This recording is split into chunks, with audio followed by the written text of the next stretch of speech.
As mentioned, the Chinese foreign minister was hoping to sign a regional security deal, raising concerns that it could lead to a Chinese military presence in the region. To discuss the implications of this, I spoke with Roger Huang, lecturer in security and international relations at Macquarie University in Australia. This is a serious consideration for Australia's national and security interests because you've never had this kind of precedence of potential unfriendly powers establishing kind of a new hegemony, almost a Sino-centric order in the Pacific, South Pacific Islands. The closest you have obviously was during World War II when Japanese established its military presence there. So one of this is kind of that historical cultural memory of that brutal conflict, with the Allies, Americans, and Australians against the Japanese in the Solomon Islands itself.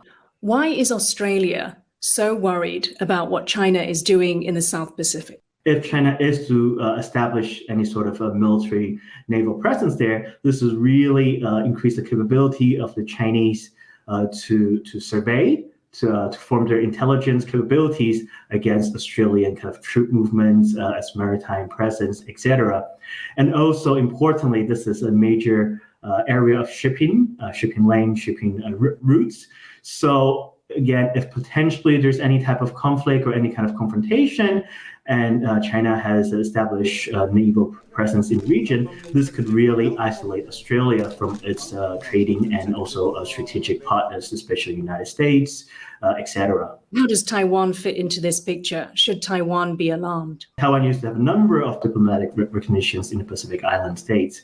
So if more countries continue to recognize China over Taiwan, this would mean even in the United Nations, right, where you have even less member states that recognizes Taiwan and also voice and support Taiwan in any type of vote in General Assembly or elsewhere. Another key issue to consider is that if China is to establish a genuine military presence in Solomon Islands or in the Pacific Islands in general, this would be a fundamental reshifting of the US-led alliance system that has been established since 1945 after the Second World War.